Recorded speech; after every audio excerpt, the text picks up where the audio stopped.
It's 100% entertainment, 100% electricity, 100% Pipebomb Radio with your host, Felix Olmedo. Be the man, you gotta beat the man, Austin James. And that's the bottom line, 'cause Stone Cold said so. And Nate Milton. Can you dig it, sucker? Welcome, everybody. Happy holidays. Welcome to another edition of Pipebomb Radio tonight. It is very chilly here in Southern California. It's been a rainy day, floody day. It's the kind of day you want to spend under the covers, relaxing, watching movies, and especially in December you get nothing but Christmas movies. As I speak, I'm watching the Santa Claus Part 2 before I came on the air here. And, we've got a great show tonight. We've definitely got a great show. We've got an author who is also a former WWE referee who you can say he's been around and seen it all and pretty much has done it all. I mean, most recently he even competed in the ring. I kid you not. Welcome, of course, Austin. How you doing, pal? You staying busy? Yes, obviously I'm doing phenomenal. That's the main thing, isn't it? Always doing phenomenal. Have to, kind of change it up a bit. Everybody's always saying, "Oh, I'm doing good," blah blah blah. I'm doing phenomenal. I really am. I mean, it's the holiday season, right? 'Tis the season to be jolly, and we have on Jimmy Korderas tonight. Yes, we do. I've been looking forward to this for several months. He seems like such a really fun guy and full of jokes, and he's got a good sense of humor. And at the same time, he's got a great opinion because, in this time, people could sugarcoat it, people could be really rough on it, but he has a very interesting outlook on today's professional wrestling, really. I mean, since he left WWE in 2009, I think it was 2009. We'll have to verify that with him. But I believe he is calling in now, so why wait? Let's get this party started. Hello, good evening, Mr. Korderas. Jimmy, how you doing, pal? Great. How are you? And yeah, thanks. Please call me Jimmy. I caught myself there, didn't I? But no, it's awesome. I've been looking forward to chatting with you for some time, and we made it happen. Hallelujah. Yeah. Well, finally we got it done. A lot of that's my fault because. No, of course I understand. It's all those years of I guess ref bumps have taken their toll. Brain cramps, I will kick it off because since I read your book, I've always wanted to ask. I mean, if those who do not remember, during the late 80s, I don't know how far back into the 80s, but late 80s, early 90s, the WWE never really knew that Vince, or at least the fans didn't know that Vince was the owner. He was the boss. But they had an authority figure that was on television portraying the president. And, of course, Jack Tunney. And in your book, you talk about how you got your start and getting to work with the Tunneys. So let's kick it off right there. I mean, how did you get to meet Jack and I believe it was Frank Tunney too, correct? Well, no, at the time Frank had passed away, so Jack was running Jack Tunney was running the Canadian office, and gotcha. before the WWF at the time moved in. He booked his talent mainly through Jim Crockett Promotions. But what was cool about, Maple Leaf Gardens before the WWF takeover was that they used talent from, let's say, Jim Crockett Promotions, but they also brought in people from the old WWF before the, guys were exclusive to them. AWA guys would show up. You'd get guys from Memphis, which would be kind of cool. It was kind of a mixed bag, which is very unusual and very cool at the time. But as for how I got to work for him, to make a long story short, I was like what you would call a regular every couple of weeks at Maple Leaf Gardens. They used to do they used to run Maple Leaf Gardens every 3 weeks and do TV in Brantford Wrestling Challenge on Mondays afterwards. And I would be there and I would take my pictures and I'd come back the next event and I'd sell them, which was not really to make money, was more to fuel my wrestling habit, to pay for the tickets, pay for gas, pay for parking, that sort of thing. Okay. And I got caught by the fellow that worked for Jack Tunney, Elio Zarlenga, and instead of turning me in for doing something that was, I guess, a little illegal at the time. So he said, we became friends, and he ended up introducing me to Jack, and under the pretense that he wanted me to help him take pictures for the magazine. And nice. Jack said, well, we don't need another photographer, but we'll find something for the kid to do. And I ended up working on the ring crew and, basically driving guys around, which was cool. Now, was refereeing always the plan? No, to be honest with you, I didn't have a game plan, so to speak. I mean, to be honest with you, I fell into my job with Jack Tunney, which was actually really cool. It was just one of those right place at the right time kind of things, and I didn't know where it was going to lead. You know, you always have in the back of your mind, you have a dream of maybe, jumping in the ring and being a professional wrestler and being a superstar and that sort of thing. And I thought, who knows, maybe I could, as part of the ring crew, you set it up, and sometimes we would go in the afternoon and try stuff. Let's just put it that way. But I didn't actually plan to become a referee until Pat Patterson suggested it to Jack and said, hey, we got Jimmy here. He sets up the ring and he waits till the show's over to tear it all down. Why don't we use him during the show? We can make him a referee. And, one thing led to another, and thanks to Pat, it worked out. No doubt about that. Pat has been influential on so many careers, not including his own, obviously. And he played, in your book, and I'll get to this later, of course, but you have so many great stories. And what I really liked about the idea of how you went about the book is that you made it clear that you're not looking to grind any axes or axles. I guess axles. You're not trying to make anybody mad. You're just trying to tell a story of a fan who really got to live his dream. I mean, was that your idea going into that? Yeah, I didn't want it to be one of those.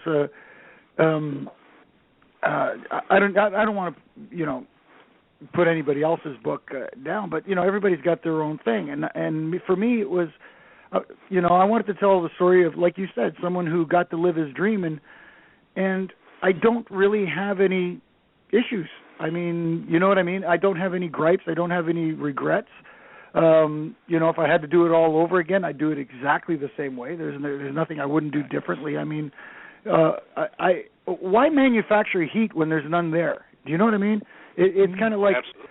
for all those years, I enjoyed my job. I loved my job, and I'm thankful. Everything I have today is because of that. And why should I trash it? Do you know what I mean? Absolutely. Now, and, actually, before... Oh, sorry. Go ahead, Austin. I'm sorry. I was saying, before getting into all this professional wrestling stuff, in high school, did you have any opportunities to wrestle? Not like in competition.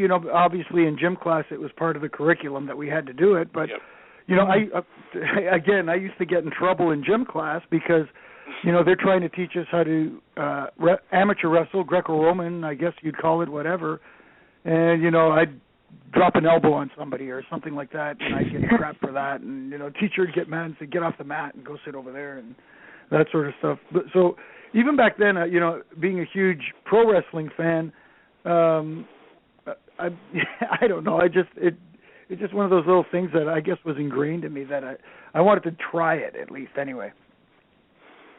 And getting to work during those early years in the 80s and in the 90s, and getting to work with a lot of the big talents that were around at that time.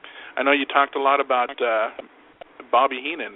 You mentioned, at least in the early part of your book, what was it like working with Bobby? I know people have different opinions about him, but when it came right down to it, I don't think I've ever heard anybody say he wasn't the absolute best at what he did. I would have to agree. Bobby was fantastic in a sense that here's a guy with a wealth of knowledge, and here's me learning from the get-go, and just green as goose, what. And he could easily, got frustrated with me, but he took the time to actually teach me and sit down and talk to me and help me.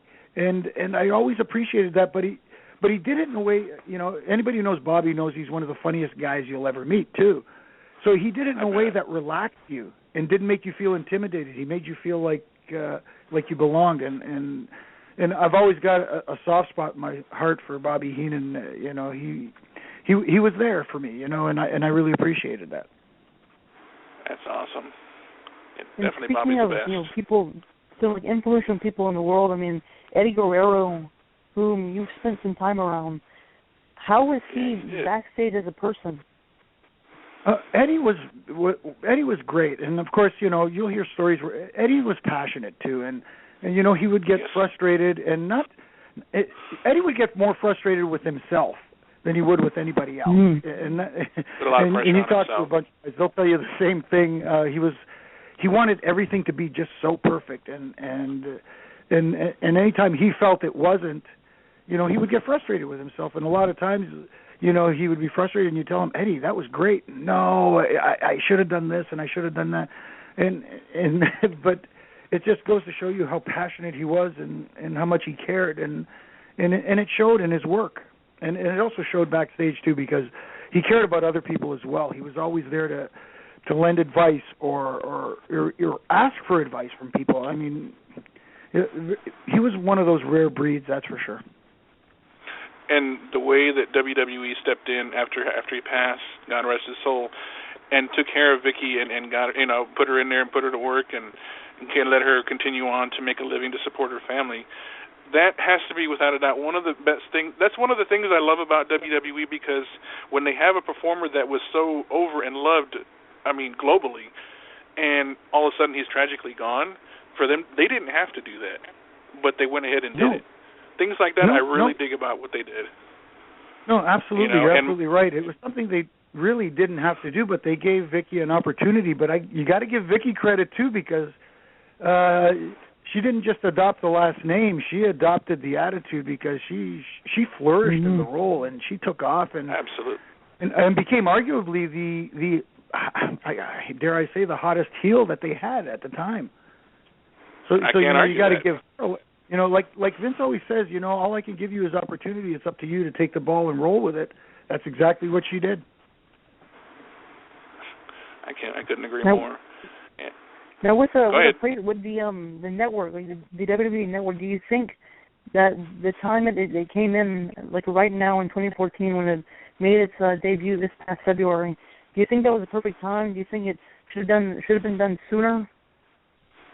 That's a tough call. Like, especially in today's entertainment media, it's so tough to make a call like that, because obviously trends shift through time, especially in the television world, and you see that, with the changing dynamic in television. Back in, like, when everybody talks about the Attitude Era, for example, there was maybe 200 channels on TV. Now you got like 500. So the battle for your entertainment dollar is greater, and now it's expanded into, because technology has become so prevalent, and people can access stuff at their fingertips, on a tablet, on their phones, everywhere.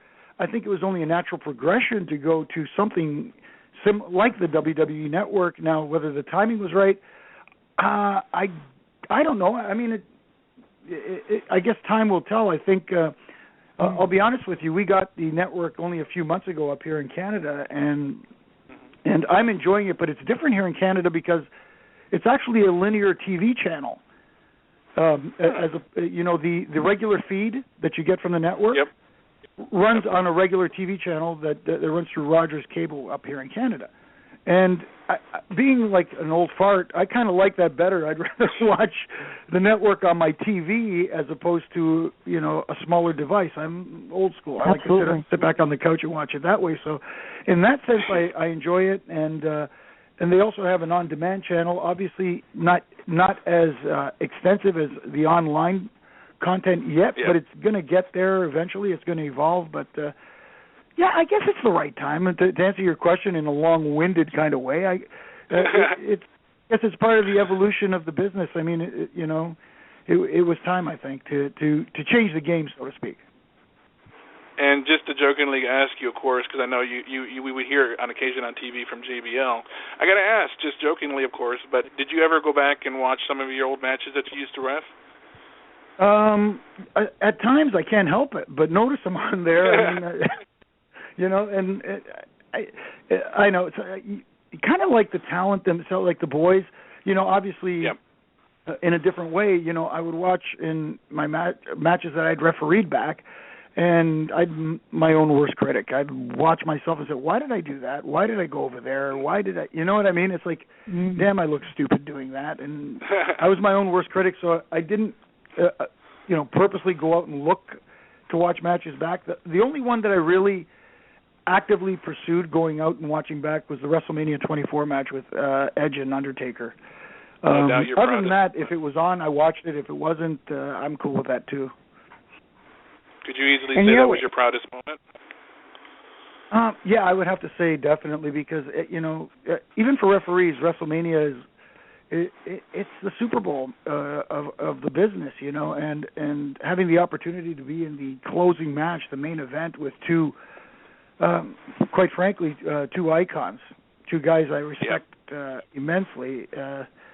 Goosebumps. I mean, I remember the entrances. During the entrances, especially during the Undertaker's entrance, when the pyro went off and the flames shot up, and I'm standing 75 yards away from the stage, and I'm feeling that heat and watching the Undertaker, make his entrance down to the ring, I was like, oh God, this is it, man, and it literally goosebumps running up and down my spine. It was unreal. And mentioning that, the streak, the Undertaker streak of WrestleMania, I was there, WrestleMania 30 this past, Felix, you remember this? This past April in New Orleans, being in that position between two guys, the Undertaker and Edge, in the streak, how did you felt when it ended? What were your thoughts about it? The Brock Lesnar ending the streak? I was like everybody else watching it. I was in shock. I saw, after the first F5 and Undertaker kicked out, I thought, no, wow, here we go. And then the second F5, and he kicked out again. I said, man, he can't possibly do it a third time. And then they did the third one. I said, there's no way, And then when Chad counted three, Chad Patton, I said, I was stunned. I was watching with a bunch of guys up here in Toronto, and everybody looked at each other like, what the heck did we just do? What do you do now? Wow. Yeah, and for the first 12 to 14 hours, I was like, man, I can't believe the streak ended. And then as I started to think about it, kind of like, I started to think to myself, well, maybe the time was right, because I knew that, as a fan of The Undertaker, I would have liked to have seen the streak stay intact until he retired. For him to retire with the streak intact.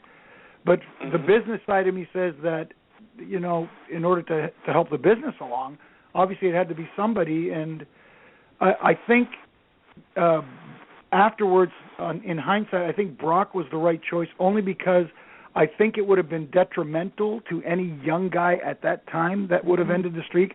I mean, I know the argument is it would have propelled their career. I think it would have had the opposite reaction. I think it would have been, I can't believe that guy ended the streak. That's ridiculous, and kind of get him not the right kind of heat, so to speak. Interesting aspect, absolutely.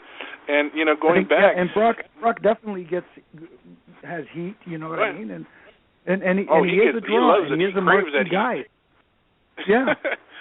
and the match could have happened a few years ago. You remember the infamous incident at the UFC event where Taker, they called him out. So it kind of, if in a historical sense, it kind of makes sense too. So yeah. Okay. And over your career in wrestling, those of us fans obviously who follow it have always heard stories of some of the craziest practical jokes that they pulled on everybody backstage. Well, during the 90s and the probably some of the 80s too, of course, and a little bit into the 2000s. You got to be around with some of the biggest and probably the best practical jokers that we could probably have ever heard. Did any ribs get pulled on you? And if so, could you tell us, if it's not too? I mean, feel free to tell us, say what you'd like, of course. But I mean, what could you share with us? Well, obviously the classic ribbers of the day were Owen Hart, Mr. Perfect, Kurt Hennig, Davey Boy. But Owen's ribs were all harmless. You know what I mean? They were all in good fun. After he pulled them on you, you couldn't help but laugh. I tell this one where he got me one time at a hotel room, and I can't remember where it was, but it was like late at night, and I'm in my room, and I'm just in a pair of shorts and ready to flake out. It's like 2:30 in the morning, and the phone rings, and it's somebody claiming to be from the front desk, saying that my credit card, there's a problem with my credit card, and I had to come to the front desk and straighten it out. And I said, and I'm like, can't we do this in the morning? It's like 2:30 in the morning. I'm ready to fall asleep. And, no, this has to be done right away, or we're going to have to ask you to leave your room. And I'm like, what? I've never heard this before. You know what I mean? So I get down, I get dressed. I head down to the front desk, and I go to the guy at the front desk. He said, yeah, I'm from room so and so, and you guys called me. And I said, no, we didn't call. And I found out, of course, much later that it was Owen. And then about 5 minutes later, here comes somebody else, with the same thing. I guess he called a couple of guys, pulled the same rib, and there's like 5 of us standing in the lobby, thinking our credit cards were rejected. That is freaking awesome. And then with that, it goes to talk about in your book. Probably, we talk about the highest of highs, the lowest of lows, and probably, I know this was something that stayed with you for such a long time, according to your book, and that was a day that it happened, the accident that nobody ever really predicted that would have happened, or expected it for that matter, and you were there. You were right in dead smack in the middle of it, and you talked about it, and it was probably, without a doubt, one of the hardest days of your life. I mean, would you like to talk about it a little bit, or touch on it? How do you feel about that? Yeah, I mean, you're right. It was one of the hardest days of my life, and not just my professional life, but just in my entire life. And it's something that I still kind of, I don't want to say haunt. Haunt is a wrong word, but it's something that stays with me to this. Every once in a while, I still feel, that day I could still picture certain things in my mind, and I never really spoke to anyone outside my family and my wife about it before writing the book, and I thought maybe writing that chapter would be a little bit cathartic. You get some of that weight off. Oh, yeah.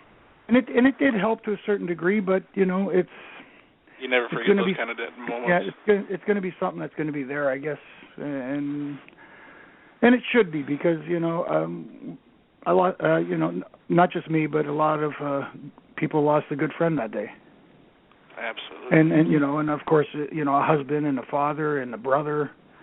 So, it's tough on everybody, but those are the ones I feel for the most are, his immediate family, which is, of course, terrible. Understood. Now being in a position as a referee within a company like WWE, there's it seems like very few positions, like, within the roster, being on a show like Raw or SmackDown. How was it decided, how you rise in the ranks within a place like WWE with the very few positions they had as a referee? Yeah, it's kind of like anything else. It comes with experience, and and obviously people having trust in you, and not only the office having trust in you, but also the boys have to trust you too. They, one thing they don't need to worry about. The last thing they need to worry about is if the referee's going to be in the right position for whatever is needed in that match. They have to concentrate on their match and performing. So if they don't have to worry about the referee, that's a good thing. So that comes with experience and learning, and back in the day when Earl was senior official, he would assign the officials for the matches, and then eventually we got to the brand extension or the brand split. And it made it a little easier because once the referees were assigned specifically to Raw and SmackDown, it made it a little bit easier because now you knew where you were heading, and it was a little easier to make out the assignments then. But it's like anything else. You gain experience, you gain a trust factor amongst the talent and the office, and they're the ones who really assign the matches. And in talking and reading in your book, you always talked about traveling and getting to. You were always insistent on wanting to drive. Yeah, and that was. You always that was one of my. Actually, you talked a lot about working with Chimmel too, and he was like, he always got picked on quite a bit. Yeah, Chimmel is a fun guy, and we picked on him. he was kind of like, if you read Mick Foley's book, the first one, he's kind of like my Al Snow. Where he's the guy I rip on the most, but he was also probably my best friend there over the years. You know, we traveled together up and down the roads. We roomed together a lot, that sort of stuff. And you know, you go overseas, and you know, you're basically with that person more than with your, you know, family. So you in essence become a road family. You know, so when they say, you know, brothers on the road, they're not. You know, it's not a cliche. It's an actual fact. Okay. And speaking of being, you know, on the road and just traveling nonstop with a schedule like WWE has, did you enjoy it or did you not particularly want to be? I'm not saying you didn't want to be a part of it. I mean, did you dislike it, or I mean, or like it? It was a little bit of a mixed bag. I mean, there were times where you enjoyed it. There were times that it was grueling. I'm not going to lie. You know, the traveling was tough, but like I said, when you have, you know, good traveling partners, so to speak, it makes things a lot easier. Traveling wives. Yes, exactly. I mean, you know, like you know, you guys know that the schedule can be a grueling one, and if you don't have someone to kind of help you keep yourself grounded, or at least make it fun, then it's going to be a miserable time. Now, there have been some trips that have been pretty bad, but you know what? It equals out, and again, you get to perform, you get to do what you love at the end of the day. So, you know, how can you complain about that? It's kind of like a minor bump in the road, really.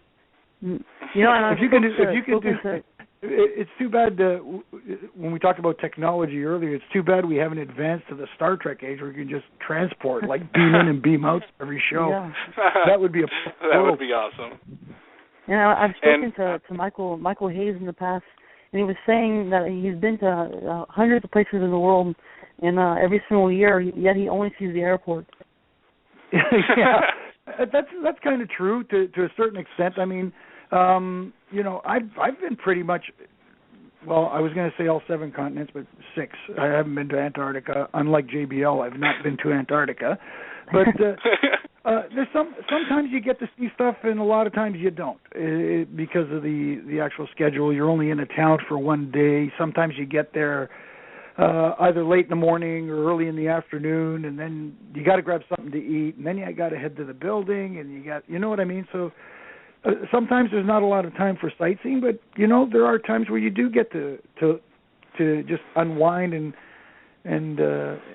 see the sights, and you know, it just, again, it all evens out in the end. So. Okay. And before I ask my question, I do have one caller that actually knows you and wants to say hello, and I'll leave it as a surprise. But I'm going to bring the caller on here real quick. Caller, you're on with Jimmy Korderas. Merry Christmas, Jimmy. It's Oscar from Men on a Mission. Hey, Oscar, how are you, buddy? I'm all right, baby. How you doing?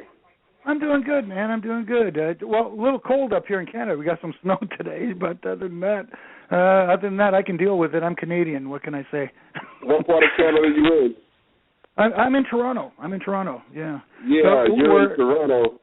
A good friend of mine, you might know him, named Brett the Hitman Hart, invited me to come to Calgary to come see him for a meeting. I told him, hell no, if you can't meet me halfway in Scottsdale, Arizona, we got to wait till the spring. That's a good call. I mean, it's Calgary weather can be, it could be real rough in the wintertime, but yeah, a good call. I would wait till the spring, too. Yeah, well, I just stopped by. I heard you were going to be on to say hello. I want to ask you one question they might not have thought to ask you. For all the times that you were on the road going overseas, because I saw this a lot, it was like a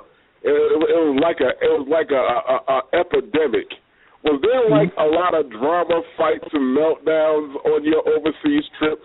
Because everyone I've been on, including a couple I was actually involved in myself, not even instigated by me, it just seems to bring the worst out in boys in some areas. How was it for you? I think back in the early days, it was a little more let's say the boys got a little rambunctious, there's a little more beverage partaking on the buses and stuff, which always leads to some kind of arguments or that sort of stuff. But as time went on, that kind of mellowed out, and you didn't really see it. You just have the guys are playing their video games, guys are reading books. I mean, Oscar, you know this. When was the last time you saw one of the boys reading a book on the bus? No, I don't see much reading, man. Yeah, exactly. Not on the bus, not in the locker room. They did not do it on a plane. They did not do it on a train. They did not read that book. No, you're right. I mean, the only guy who actually read books back in the day was Bob Backlund. He'd find a place. Mr. Backlund. He'd find a place to hide in the arena and read a book, and that was pretty much it. Other than that, it was like music and shenanigans and all that kind of stuff. So. Yeah, you're right. Now you catch Backlund reading a book, but he was well educated. Another person that was well educated that read a lot, believe it or not, was George the Animal Steele, because he was an agent back in them days, but a lot of people didn't know that he was also a college professor. So when I found that out, that even blew me away. No, very, very smart man, very smart about the business too. Very, very underrated in that respect. And another guy too, Paul Ellering. Paul Ellering was a guy, but he read the Wall Street Journal and he was reading like the stock pages and stuff. So, yeah, he was way out of my league when he did that stuff. Yeah, you'd be surprised who knows what. But I'm not gonna house the conversation. I'm gonna turn it back to the radio guys and Sony. They're real good guys. I just wanted to stop by, say hi, happy holidays, Merry Christmas, and I love you, man. Yeah, I miss you too, buddy. Merry Christmas to you, and thanks for stopping by. That's cool. We got to chat soon. Oh yeah, most definitely. Y'all let me know, what's going on in the Canada front. As soon as the weather breaks, I'm gonna come out that way and see you. Yeah, absolutely. You can actually go on Jimmy's show. Oh, you have a podcast, Jim? You have a radio show? Oh, we used to, but it's not. We're not doing it right now. We're hoping to bring it back sometime in the new year, but if we do, we'll definitely have you guys on. Right now, we've got a TV show up here in Canada that we do on the on Sportsnet 360, which is a channel that airs Raw and SmackDown here in Canada, and it's called Aftermath. Basically, what it is I call it the wrestling's version of The Talking Dead. which is after SmackDown on Friday nights, we're on and we just talk about what happened that week, what we liked, what we didn't like, what we'd like to see, and that sort of stuff. So it's pretty cool. All right, well, I'm definitely gonna get your number, because I got a big, gigantic project I'm working on that's wrestling-based, and it may not be far-fetched to come to Toronto actually to do your show. And I also want to talk to you, have them, you're talking to my producer right now, Felix, so I got to get you booked on my show as well, probably in the next month or so. So we'll trade information in the year. We'll do each other. We'll do each other. I'll put it like that. Okay, and for all those people wondering what you meant by that, it's not what you think. So we'll do each other's shows. Get your minds out the gutter. Exactly. Thanks for calling in, Oscar. All right, thanks. All right, bye. Oscar from Mid on him, you just never know who's going to call in, I tell you. But cool. I thought that'd be pretty cool, because I know he's been really talking about the good old days, and if anybody could relate, he definitely wanted to bring you on, and definitely do that. But I thought that was a nice little treat, and you definitely shed a little light as far as what you do, as far as this television show, and you bring on some of the WWE guys. How is that adventure going for you? Because you kept on working right out of WWE when you left, and it was in 2009. Is that correct? Yeah, it was in 2009, and again, long story short, it was just it was just the time. It just the timing of it all and stuff like that. But I was thinking of a post career. I was thinking, like when I had the conversation with John Laurinaitis, he says, well, whenever you want, the door's open for you to come back. But at the time, like I said, my heart wasn't in it. So if your heart's not in it, you're not going to give your full. It becomes a job, and instead of a labor of love. Yeah, exactly. Not that I didn't didn't still love the business. It just, I just didn't want to be there. You know what I mean? So burnt out. I get it. I looked for something else, and after doing some soul searching and some consultation with the wife, she said, "Why don't you try broadcasting?" I said, "Well, it's not. You can't just jump into it." So I took a course in broadcasting. And your old buddy Arda Ocal actually signed with WWE too. Yeah, he was the one who got me started. We had our own podcast up here. It started off as Right After Wrestling, which was on After Raw. So note the initials there, RAW, Right After Wrestling. And then, it morphed into Aftermath, and it was a podcast, and we used to do an Ask the Ref podcast as well, and also the TV show. And Arda left the Score at the time, and went on to do other stuff, like with the Weather Network up here in Canada and that sort of stuff, and then eventually got signed by the WWE as Kyle Edwards. So I like to joke with him that on his off days he drives NASCAR, so. And speaking of what you were just mentioning a few minutes ago, you were talking about the Talking Dead for a second, kind of reversing, talking about your. Lord, I knew you were going to go there, Austin. Yeah, because The Walking Dead just ended. Not ended. Their mid-season finale was this past Sunday night, and I'm assuming you're a fan of the show. How did you think it went? No, not really.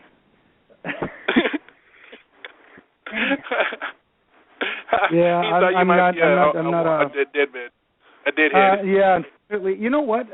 It's funny. I'm just weird. I got weird taste, and like people tell me, "Oh, you got to watch The Walking Dead. It's fantastic." So I tried it, and for me, it just, didn't work. I would have done Sons of Anarchy, but that's just me. Yeah. Check out Sons of Anarchy. It's great stuff, and it's well written. I will give them that, but it's just not something that grabs my attention. See, then I'll tune into something like The Newsroom, because I like Aaron Sorkin's, and I love that show. And then people look at me, but there's no, it doesn't. I go. I know it's dialogue. That's like you go back. I like shows like old Aaron Sorkin shows like The West Wing and Sports Night and stuff like that. I thought those were great shows, but I guess I'm just I don't know. It's like that old Family Guy episode. For sure. It's like that old Family Guy episode where Peter Griffin's watching TV and it's hypnotizing him, saying, "The Wire is the greatest show on television." Anyway, I have different tastes. That's for sure. It's like my music. I'm all over the map with music. Ask Arda if you ever talked to him one day. He laughed because we were in my car, and my car has a 6 CD changer. So he hits the CD, and the first song that comes on is "Ain't Nothing But a G Thing" by Snoop. Oh Lord! And then he goes to the next disc, and it's the Beatles' #1 hits. Then he goes to the next disc, and it's Dire Straits, and he goes to the next disc, and it's like Lionel Richie, and I'm all over the map. I like all kinds of music. I've even started to kind of like some country stuff, which is, I guess, I'm getting older. I don't know. Oh, I know one country. I'm saying folk person that's from Canada, Gordon Lightfoot. I think is probably one of the best singers to ever live. I know. I keep saying that, but there's a lot of people who disagree with. Oh, Gordon Lightfoot's only for old guys. Well, I'm an old guy. I like Gordon Lightfoot. What can I say? Well, Austin's 17 years old, and he likes Gordon Lightfoot. Oh, there you go. Yeah, there's a man with good taste, young man with good taste. Mm-hmm. Well, speaking of getting into stuff, are you into the current product with WWE, Raw, SmackDown? Do you watch it all? Oh yeah, absolutely. Because obviously we watch it for the show to do our critique, and that's the thing I try to do is I try to watch it both as a fan and as an analyst at the same time, which is tough to do because as a fan you want to see certain things, but as an analyst, you'll watch it. You look at it from a different perspective. Like the hardcore diehard fan in me says stuff like, "Oh, I want to see more wrestling on TV," and then the analyst business side of me says, "Well, I understand why there isn't more, why they do certain things." Do you know what I mean? So yeah. So like for the Sportsnet website, I do a blog twice a week, and I try to keep it light. On the show we try to keep it light. in my blogging, I try to keep it light for the most part. I mean, I give my opinion, but at the same time, I try to have fun with it. I understand a certain segment of the fans that are frustrated with today's product because, unfortunately, I think the biggest problem with fans today is they want everything immediate. They want things to happen right away. They don't like that slow build anymore. At least that's the perception I'm getting right now. You're right. You see a guy like Daniel Bryan, for example, who had an organic connection with the audience, but that took 2 years to build. It wasn't immediate. It wasn't right away. It took 2 years to get to that point at WrestleMania, and regardless of how he got there, got to that spot. Some people say, well, if it wasn't for certain circumstances, he wouldn't have been at that spot in WrestleMania. It doesn't matter. It happened. I think it was going to happen anyways. It just got accelerated due to certain circumstances. But I think the biggest problem today, again, I'm getting long-winded with my answer here again, is that fans need to be patient, and not everything is going to be catered to them.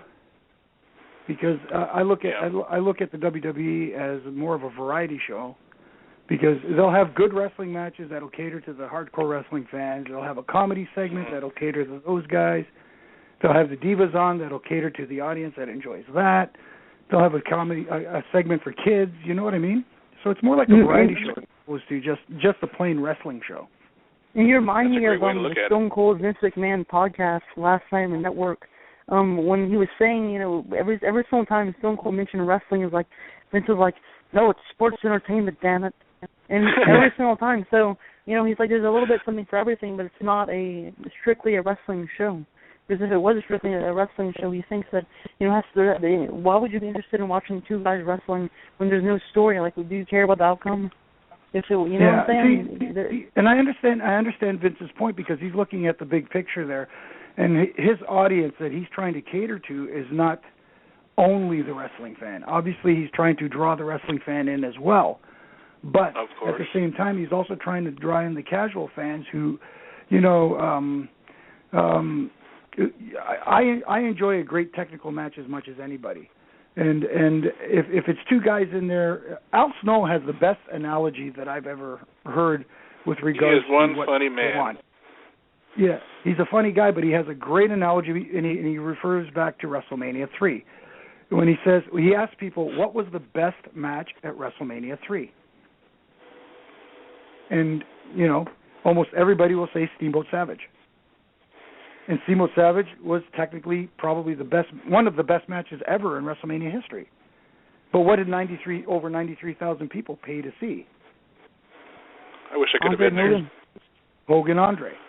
So, you have to cater to that bigger audience.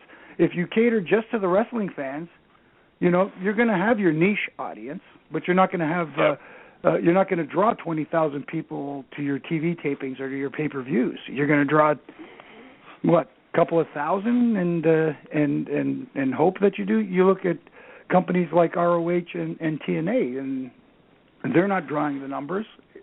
And for those who And look, I respect both companies, and I respect ROH as well. They're a different product. They cater to a different audience. But if they tried to run a 20,000-seat building, they'd look empty. It's just because they cater to a certain audience. TNA's tried anyway.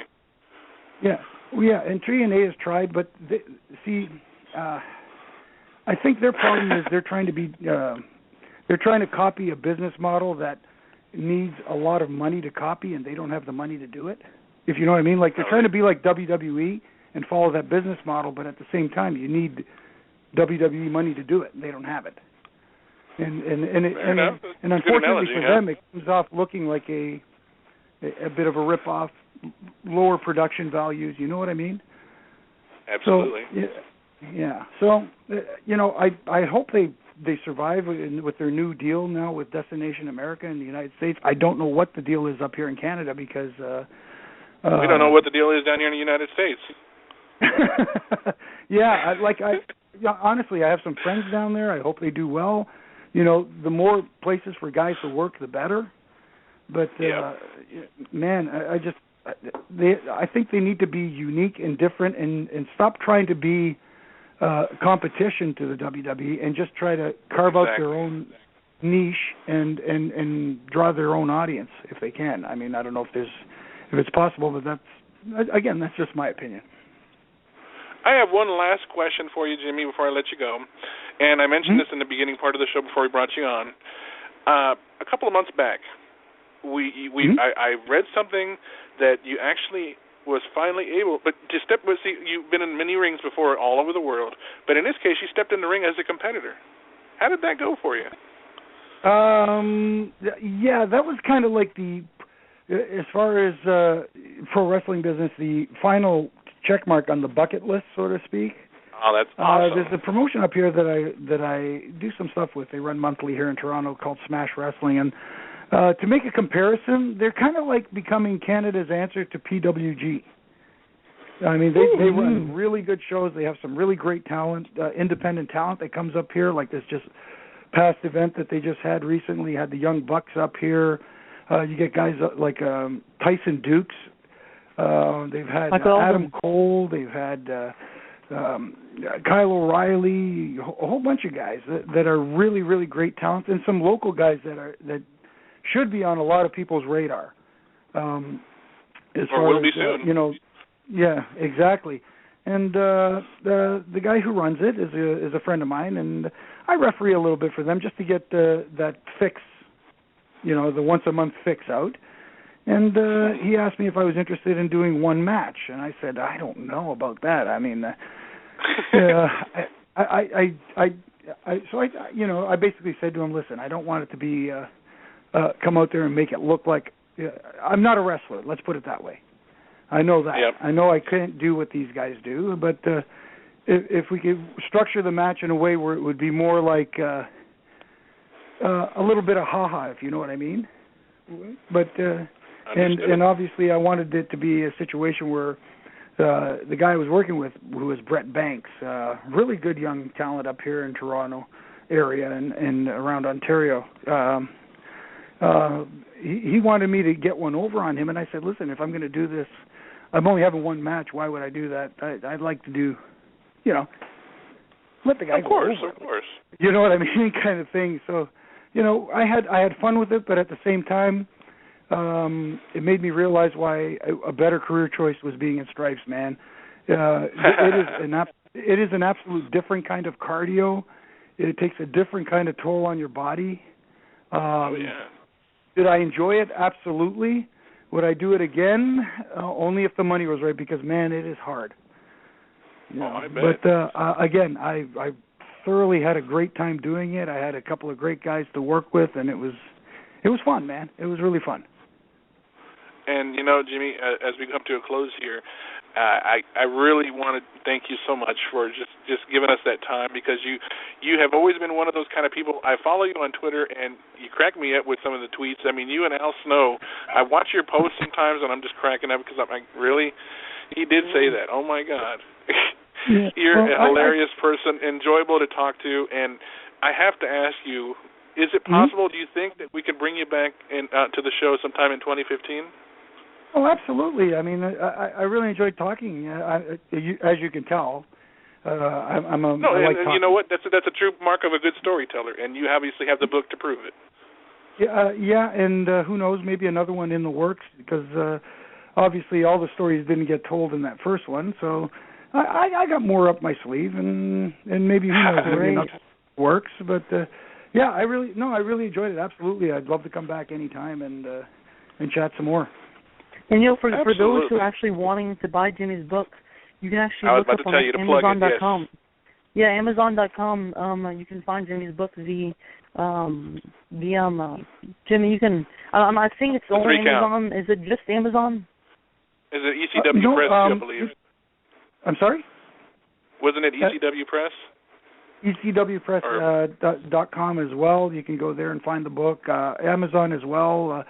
.ca, .com, .eu, .uk, whatever, I don't know, all those different dots depending on what country you're in. But yeah, it's still available, and it's still available in some bookstores, I guess. I'm I know it was available in Barnes & Noble at one time, so down there in the States. I got mine off of Amazon. Definitely enjoyed the read, Jimmy. You have a gift, my friend. Same here. I definitely look forward to another book to come out soon, and let me know, because I've got an Amazon Prime, and I can get my book here in just 2 days. Oh, awesome. Tremendous. But if the fans want to keep up with you and what you're doing, obviously I know your Twitter. Definitely give us your plugs. I mean, you got your Twitter and your Facebook. Do you have any other social media? No, that's pretty much it. I'm going to have to start getting a little more technologically advanced. I'm going to have to hit the Instagram, but on Twitter they can find me at Jimmy Korderas, all one word. They can, obviously, find me on Facebook as well. But I'm more active on Twitter, and as you said, I try to be fun on Twitter. That's what I think Twitter is for, is to have fun and not be overly negative. I try to be a glass half full type kind of guy. So even when there's stuff that I see on the shows that kind of hit me the wrong way, I try to have fun with my tweet about it. But I also, like I said, I also blog for the Sportsnet website up here, which is www.sportsnet.ca/WWE, and twice a week I write articles for them. I got one up right now talking about the Vince interview and that sort of stuff, and my thoughts from last night's Raw. And again, when you read what I call the raw data, as I call it, just some quick notes about last night's Raw, a lot of it's tongue-in-cheek, and it's meant to be fun, you know what I mean? Of course, absolutely. And there you have it, folks. Had a way to keep up with Mr. Korderas, Jimmy Korderas. Don't call him Mister. He will correct you. And he loves to say, "Stay thirsty." Yeah, Jimmy, whatever you want. That's very cool, Jimmy. I know it's late where you are, and it's an awesome idea, that you were able to stay with us as long as you have. We wish you a very happy New Year and of course, a Merry Christmas. And we look forward to chatting with you very soon. New Year, and we'll talk in the new year for sure, man. I had fun. All righty, then. You have yourself a good night, sir. You too. Thank you. All right. Bye-bye. Bye. That was so much fun. He is such a character, dude. I mean, oh my goodness. And even the inclusion of Oscar, I laughed. They have, reminiscent about the old days and just telling stories and just having fun and the whole show. It's a shame we didn't have Nate here. He missed out. That's his loss. But nonetheless, it is what it is. Well, what's cool about Jimmy is that besides being a referee, he's a fan of professional wrestling. I'm getting caught up in my words. I'm the analyst. He's an analyst as well. For professional wrestling, he knows what we feel. I mean, obviously he's been in the middle of it, and he knows what his opinions are and how he thinks he should reciprocate them across the TV screens like he does in Canada and the blog and in his book, which you can get on Amazon. But I mean, he's such a great guy. Yeah, he's got a really laid-back personality, and he's not too old to still go in there and still pull it off. And I had to get that one last question in there because I was like, oh, he wrestled. So now he can look at it from a different perspective. And like he said, he eloquently put it, that he knows why he was destined to be a referee. But if you guys have not read it, it tells a lot of great stories, very heartfelt. He talked about Chris Benoit as well, talked about Eddie, talked about the if you remember back in the Attitude Era, the referee strike. Do you remember that? Mm-hmm. Kind of vaguely, yes. But he talks about that in the story too. And he's got the gift of gab.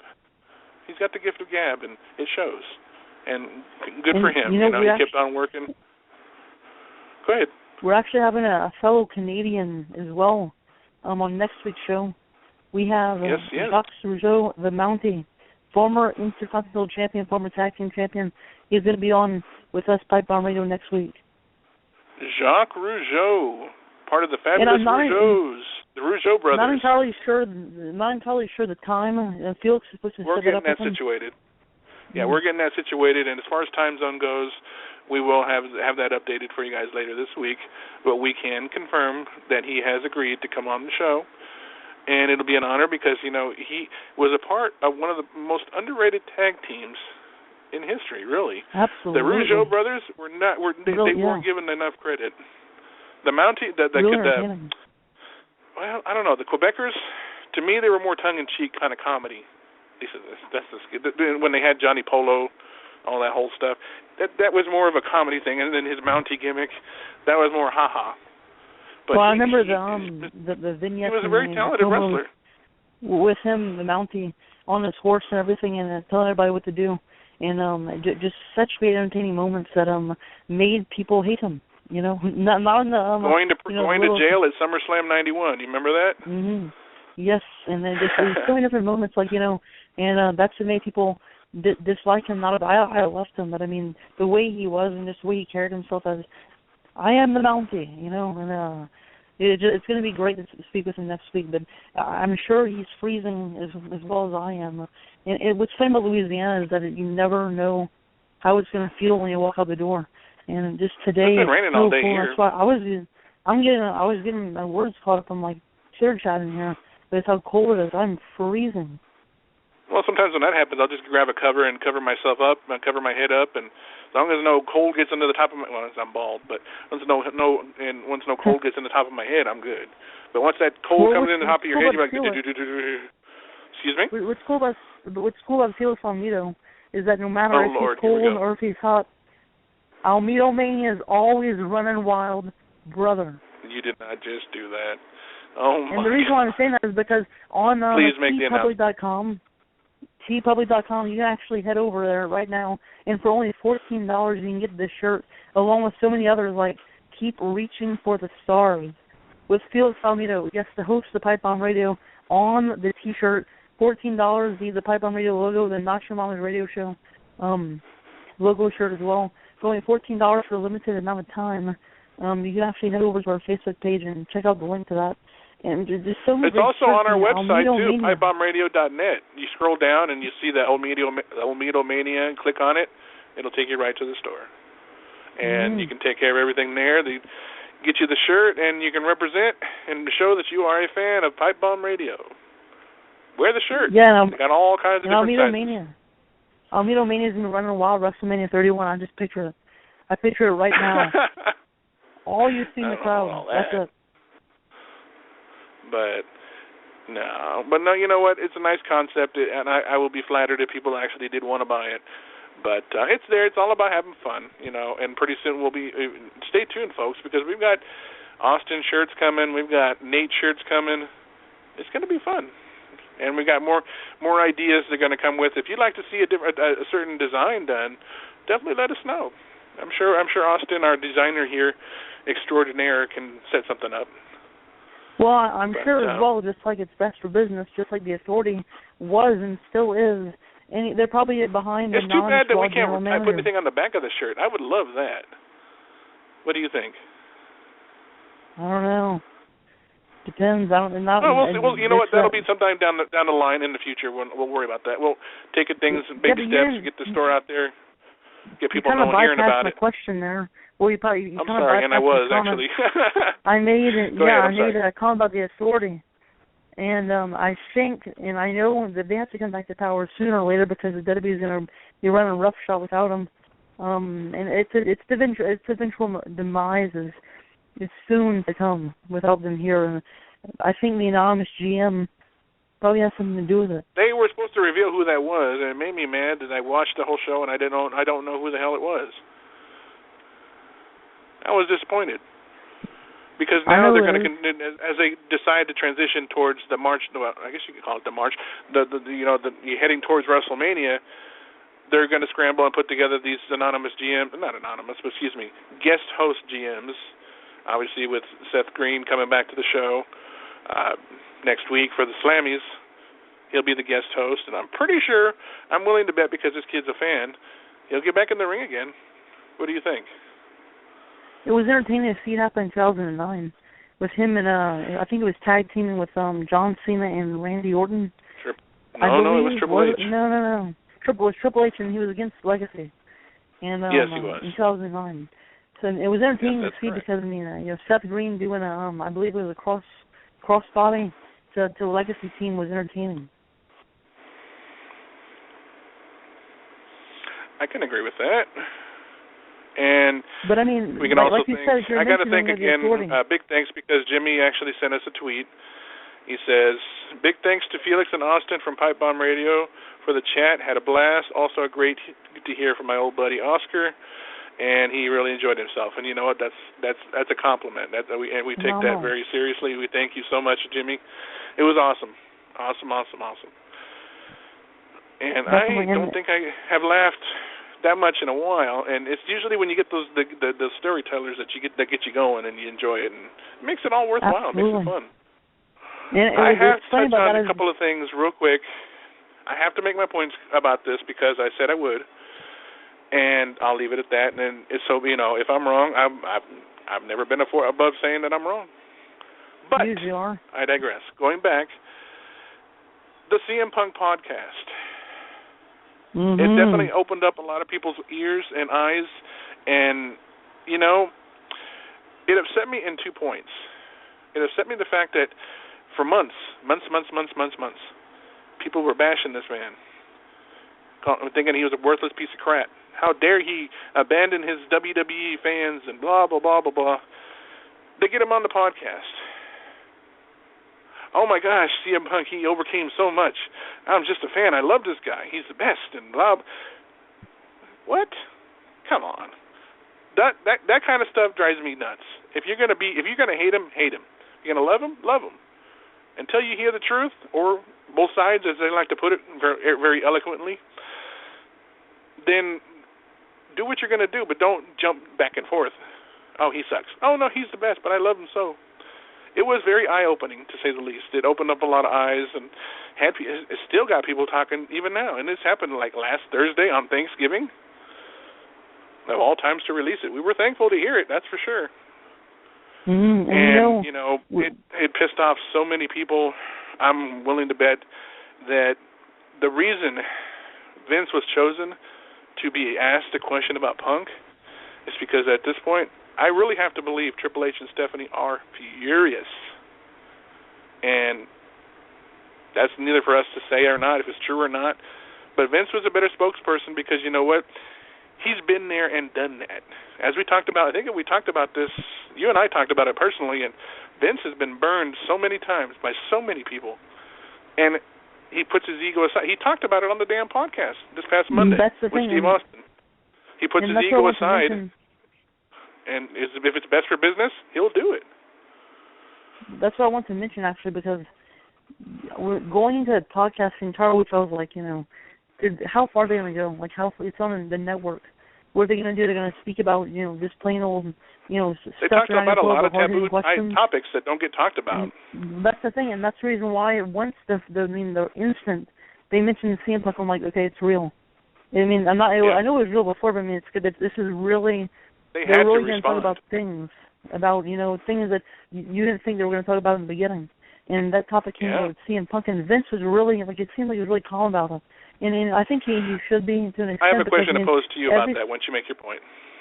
Every single person that has had hard feelings for Vince McMahon in terms of guys like the Ultimate Warrior or Jake Roberts and various others have all come back eventually. They all turned.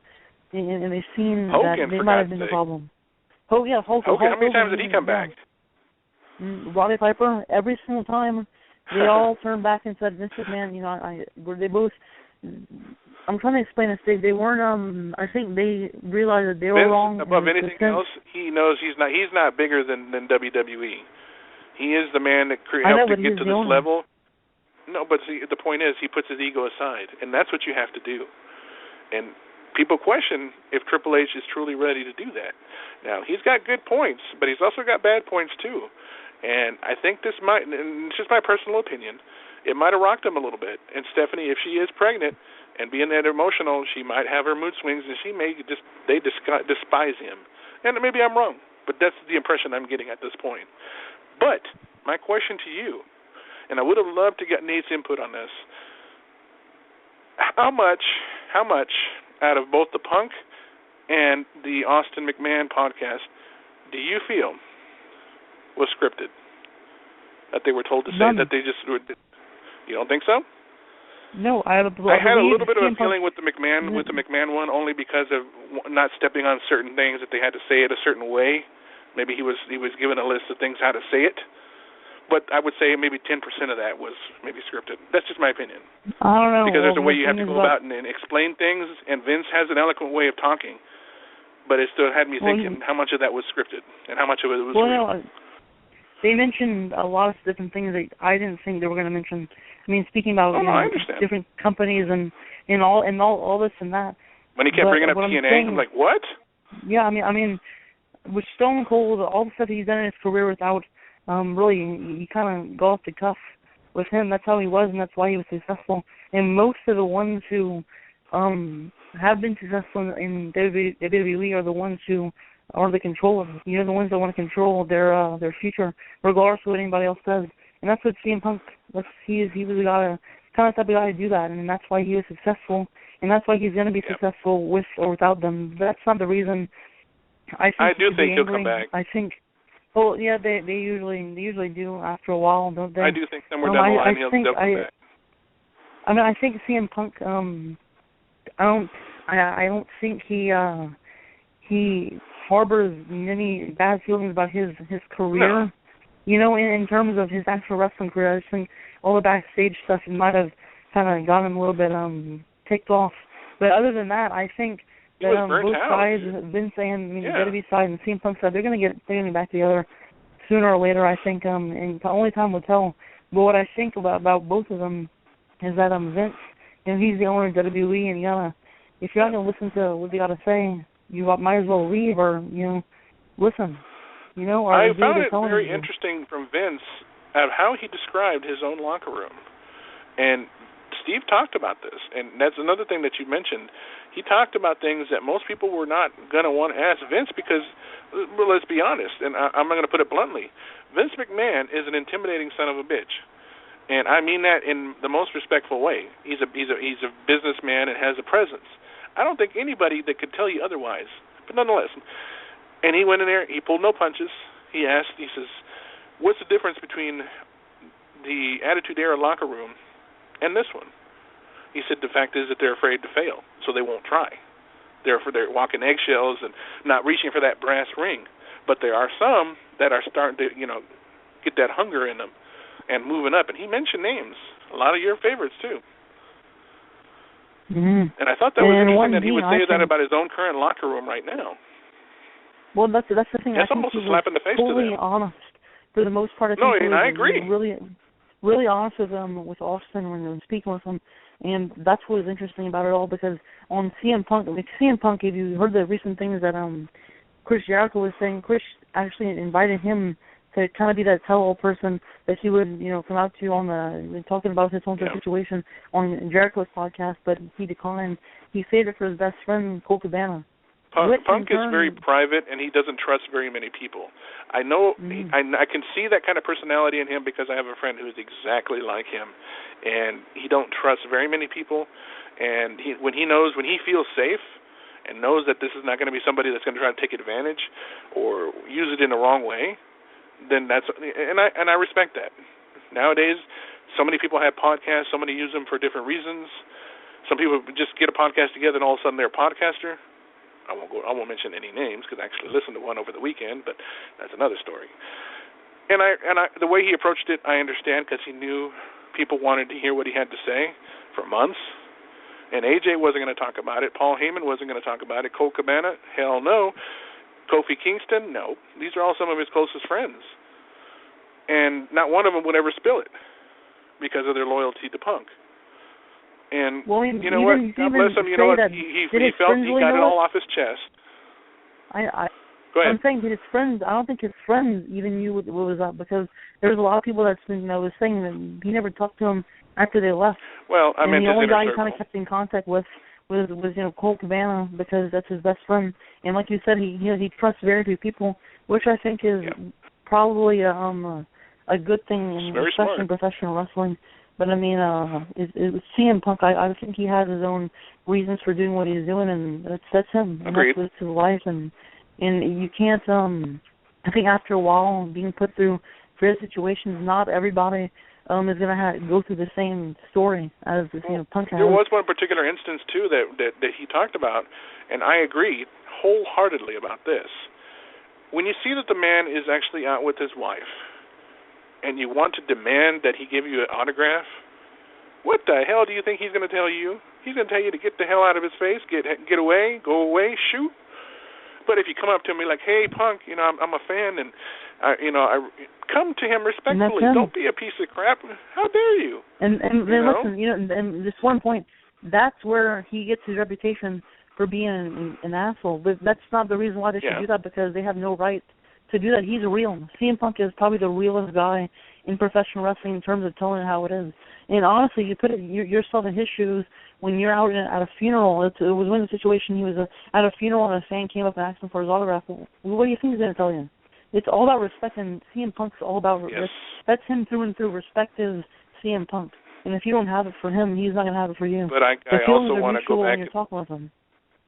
As we go bouncing back and forth between the two podcasts, I got to commend Vince. Vince, like I said, if it were me talking to him, if we had him on this podcast, can you imagine how many freaking butterflies would be in our stomach at the moment?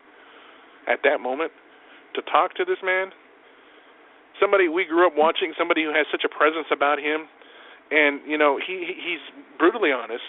He has high expectations about everything in his life, and for him to say he's shy, I laughed. He don't give me that impression of being shy. But the conversations that he had with Steve, I feel that there's a part 2 coming. I strongly feel it. With Vince's busy schedule, it may not happen anytime soon. I'm just glad they were able to do this.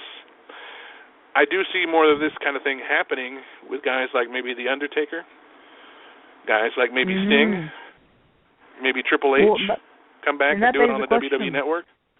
Do you think Stone Cold might transfer, instead of doing his podcast with Podcast One, kind of do it on the network? Maybe like once a month or every week. Do you think it's a possibility? No. Really? Because he likes his free. He likes the ability to have control what he does. It's too sensitive for him. That too, exactly. He's got his Tuesday and Thursday show, if that tells you anything. He keeps it real and respectful for Tuesday, and then he lets loose and shows his personality. That's just Steve. It's just like I say, when we were talking about Punk's colorful language. That's just Punk. That's how he talks. Hell, that's how I talk to my friends too sometimes. But, a lot of really interesting things in professional wrestling, especially with CM Punk and just the conversations we had with Cole Cabana. If you guys didn't get a chance to check it out, I highly suggest it. I mean, it's not. But there's for a part the 2 coming. Ones. There really is, huh? There's a part 2 coming. In this case, it's supposed to debut this Thursday, possibly Friday, where they'll do another podcast, and I believe people were asked to send in email their questions in, and if the people felt that he missed something, he would address it or answer questions, as long as it wasn't no douchebags out there trying to make a name for themselves asking stupid questions. But for the most part, he mentioned a lot in 2 hours, and if Vance felt he forgot something, he'll address it. He'll be back on Thursday for sure. Yeah, CM Punk's he's real. I mentioned that before. He's real. He's going to tell you how it is, whether you like it or not, because ultimately he believes. I think he believes. I mean, I can never put myself in his shoes and in his mind, because he's such a creative person. But he, I think, knows what his destiny is. He opened up his own the T-shirt store. Yeah, I think he thinks his destiny is up to him, and which it is, and that's I think why he's been so successful in his career.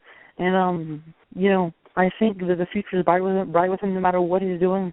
He was recently on the Talking Dead, and he's been on a couple times before. That. But I mean, yes, I mean it was I think he's not done. There's no way. No, he's my age. That match he's still young. Remember that dream match? You know what? At this point, I'm not going to hold my breath as far as that goes. Steve's going to do it if the situation is right. He can care less about the money. Well, that'd be number 2. Number 1 is that there's got to be a good story, a good dance partner, as he put it. And I just don't see it happen. I don't think that either, because I mean, if you look at it, I think he, even if it is Stone Cold, even a person, I think he would feel mutually about wrestling. But at the same time, think about this. I still don't think he would accept it. Right now, think about this, Austin. Steve Austin is very old school minded, and that's what I try to reiterate many times when we talk about different guys from the earlier eras. And fans approaching them on Twitter or in person or whatever, asking them about what they're going to be doing next in wrestling. Do you really think they're going to tell you? Hello, McFly, come on now, get it through your head. These guys are old school, and their mind in old school is, you want to know, tune in and watch. Mm. So, no, I don't know if it's going to happen anytime soon. And at this point, I'm not going to make any judgments about The Undertaker because every year it's the same thing. People predict he's done. And the man comes back and surprises you once again. And he's been doing it for 24 years. And until I hear from his mouth, I will not believe that Undertaker is retired. I won't. Nope. He's got to be the one to tell everybody. Until then, dirt sheets can say what they want. Facebook can say what they want. Fans can say what they want. It is what it is.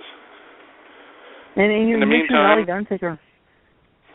What's that? You mentioned like I was saying, you mentioned a guy like The Undertaker, who actually wrestled a series of matches. I mean, one at WrestleMania with CM Punk. I mean, you see in his documentary that he has his respect, and Taker doesn't give his respect to anybody.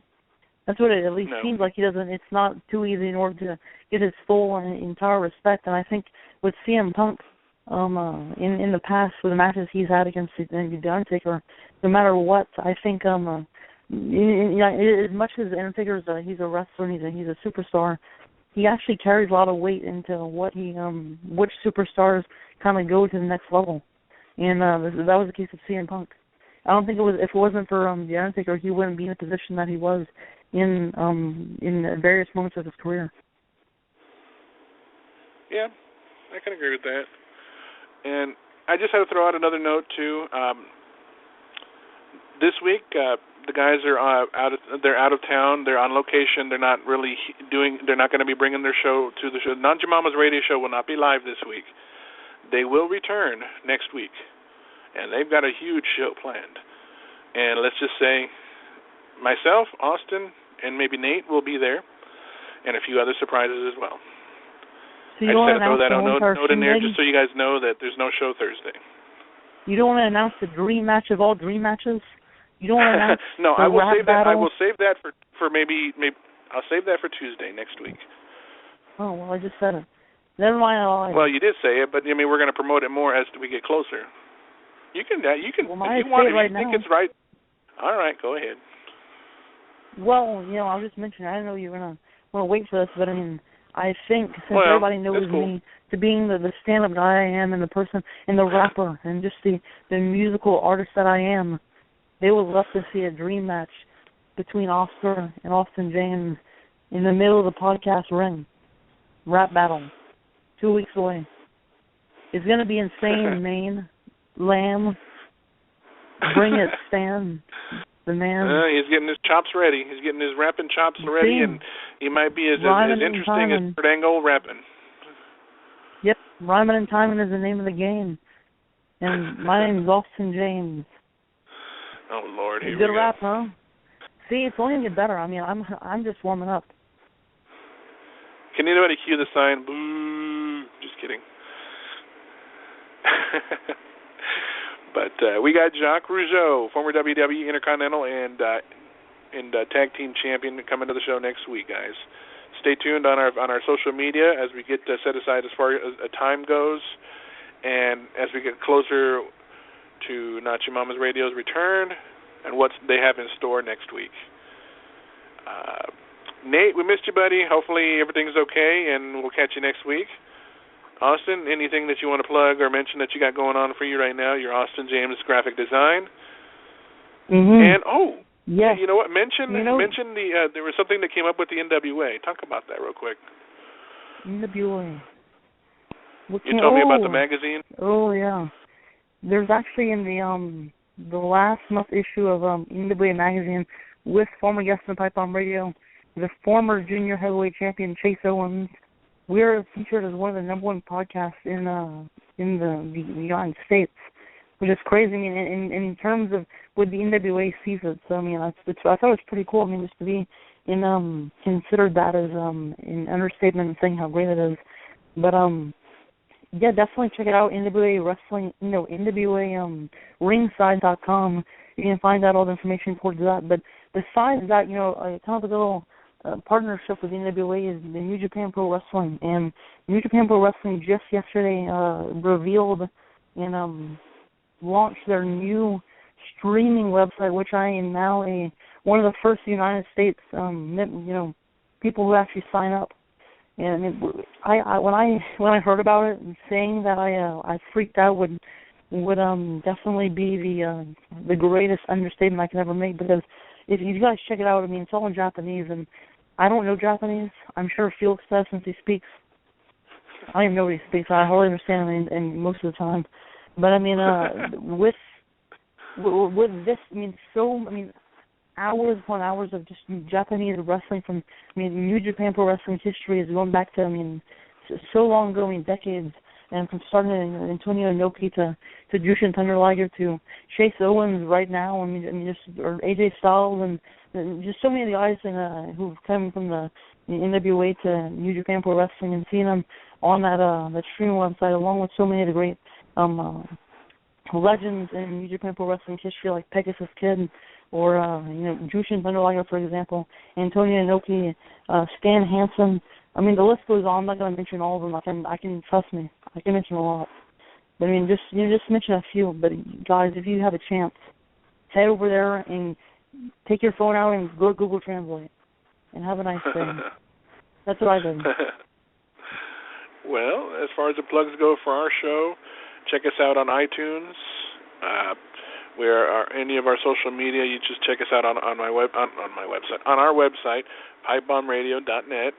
It has all of our past shows, our impressive array of former guests that we're just an honor to speak with. Man, what a year 2014 has been. My goodness. It's only getting better, huh? Well, I will say that I look forward to doing the best of show that's coming back. Season 2, if you will, maybe part 2. I would just say part 2. For the amazing year we've had such a great array of guests we never thought we would ever have, international guests at that. A lot of fun, and we're not done yet. We've got a big surprise in store coming. I would say in the middle part of December. I won't say any more than that. But I'll go ahead and call it a close for tonight. Had a lot of fun. Look forward to doing this again with you guys next week. On behalf of Austin, hopefully the weather's better. I think it's the full-on wintertime, son. It's either going to get really cold or really cold. No, I'm not kidding. That affected me. That affected me just tonight speaking. I'm mixed up. My equilibrium is off. Well, stay warm. Bundle up in a cover. Put a hat on. Put a beanie on. Stay warm. They're underrated. They're overrated. I don't need that. Well, beanies work for me. Of course, I have no hair. You have a mountain of hair on your head. It's not an afro yet. Maybe one day. But anyways, guys, you guys enjoy your week. Happy holidays. On behalf of Austin, Nate, and myself, Nate not being here, of course, we say keep your feet on the ground and keep reaching for the stars. I was almost forgetting my saying. Good night, everybody. Good night, Austin.